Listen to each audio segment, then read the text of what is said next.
Last week we visited a big wholesale nursery and showed you where container plants like these get their start in life.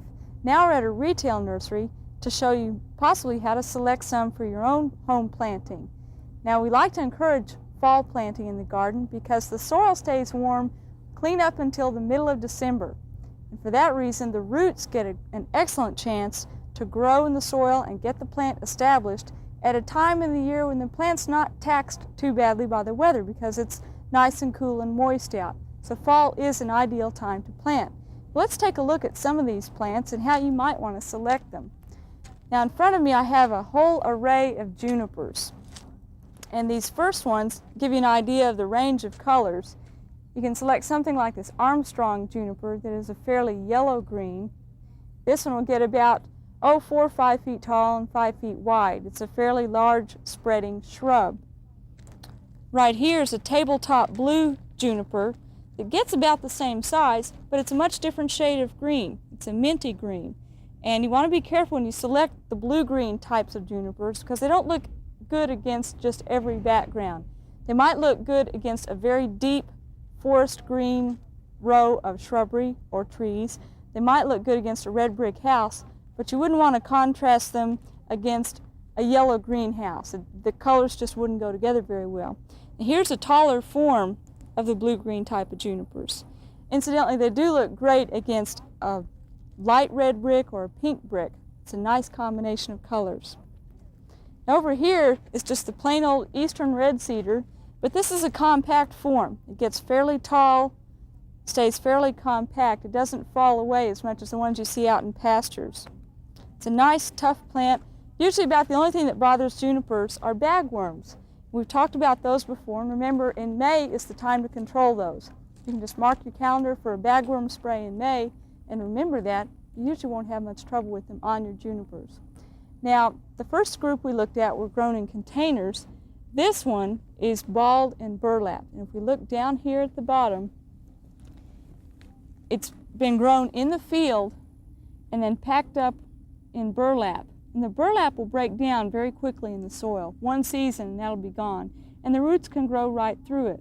The problem is that in the nursery industry today they use a tough polyester type twine. And being a plastic, it will not break down with moisture in the soil. So you must cut this twine away. Use a sharp knife and get every bit of it cut away before you plant the tree. In fact, you might want to dig the hole, set it down in there, cut most of the twine away, and then backfill, roll the burlap away, and fill it up right about the level that it grew in the nursery. But do make sure that you cut this twine away. And there are a few other types of junipers we can look at. This one is called shore juniper. And if you're shying away from junipers because they have prickly foliage, you might want to consider shore juniper. It has a softer foliage than some of the others, and it's very nice in raised beds or along retaining walls because it will cascade over the side. It has a low spreading habit, but it will also trail down over the side of walkways and walls. So it's an excellent choice. And there's one other that we want to look at that you probably see a lot in nurseries, and that's the procumbens juniper. It tends to have a very, very tight growth habit, finer looking foliage, and the procumbens will just literally hug the ground. It's a nice low growing juniper. It's good for around walkways or as a border type plant. Nice choice, very compact. Now there's one other over here that's a novelty type of juniper, and this is the gold-tipped Pfitzer type junipers. And no, these don't have a disease, although they might look a little funny to you. This is a color sport. Probably it was found at a large nursery, and they started propagating it as a novelty type plant. And it's just a little bit of variegation in the foliage. Now you want to use just a few of these in the landscape. I wouldn't do an entire planting in the variegated types. And they look the best if they're against a darker background to play off the brighter tones on here. So put them against a row of pines or something dark green, some dark hollies or something, so that they'll show up better in the landscape. Last of all, this is a weeping type juniper. And this would be good as a specimen type plant, possibly in the center of a garden. You wouldn't want too many of these because they are unusual looking. And usually they need to be staked. Right here are some trees that were grown at the very nursery that we visited last week. And when you're selecting trees in a nursery for fall planting, usually nowadays they are container grown. They've been shipped from the nursery, usually with stakes next to them to keep the trunk upright. And good quality trees usually will have some type of protective wrap. This is a plastic and cardboard wrap that is self-adhesive. It's just been placed around there before they were stacked in the truck for shipping. And the purpose of it was to guard against any rubbing against the trunk so that the bark was not scarred in any way in shipping. You can leave that on there. It's a good wrap to leave on through the winter to protect against sun scald. Now, if trees that you buy don't have a protective wrap such as this, it'd be a good idea when you plant the tree to wrap it with some paper tree wrap. You can just wrap this in a spiral around the tree and secure it with masking tape, and that will break down naturally through the season. If you're planting a tree in an area where you're going to be using a weed whacker or a weed eater type weed control, you might want to put a plastic guard at the base of the trunk to protect against any damage. However, OSU strongly recommends when you plant any tree to not let grass grow directly up against the trunk of it. It's a good idea to have a ring about 3 feet diameter that is heavily mulched, because grass will compete badly with the tree as it tries to grow through the season, especially when it's very young. Well, let's go inside the lath house back here and take a look at some different kinds of hollies that you might want to use in your home landscape. When you shop for hollies, it may look like just a mass of green to you, but as you start to pull out the different plants and look at the different species and varieties, you see that there's a wide array to choose from. Now, hollies like sun to partial shade, and they must have an acid soil. If you're in central to western Oklahoma, it's a good idea to put hollies in a fairly protected place because you may get some scorch in the wintertime as well.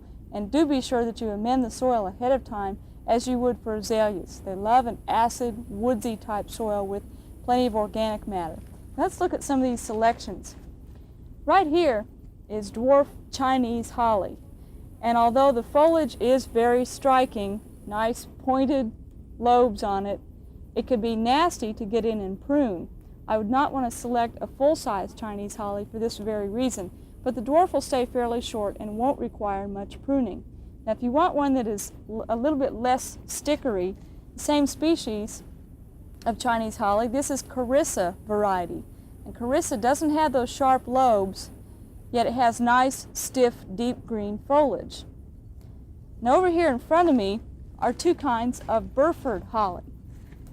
This one, with the berries on it, is a female. And if you want berries on a holly, you must get a male and a female plant so that you'll have berries on the female each fall, so you have a nice red color. Now, this Burford will get as tall as your house. It's going to get huge. If you want a Burford holly that will stay short, select a dwarf Burford. This Burford has leaves that are about a half to 1/3 the size of the standard Burford, and it will stay nice and short if you want a hedge or foundation planting for your house. Now, another type of holly that we sometimes don't even think about as a member of the holly family is the yopon. This is considered a more southern holly. A lot of times you'll see this grown as a standard in a planting as a specimen shrub. However, this yopon stays nice and short. It's a compact form. It'll make an excellent low-growing hedge. Let's take a look at a few more landscape plants that need lots of protection. Before we leave today, let's look at some plants that love semi-shade to full shade, and that's azaleas. Now, azaleas are beautiful, but they require special care and special soil preparation. They are a woodland plant. They love an acid soil and plenty of organic matter, so plan on that before you plant them. When you're selecting azaleas, think about color schemes. The whites tend to turn kind of a dirty brown as the flowers are fading, so if you're worried about that, you might want to go with some of the pinks or the oranges. Also, as with junipers, there are several forms. This is a dwarf, very compact azalea. It's not going to get very tall. They'll stay very small. This azalea will get about 3 to 4 feet high and be more spreading. So think about that when you're selecting them. And when you're looking at nursery stock in general at your local garden center, take some time, plan ahead before you go so you know what your space allowances are around the home, and ask your nurseryman. They'll be glad to help you select plants for your home landscape. Thanks for joining us today.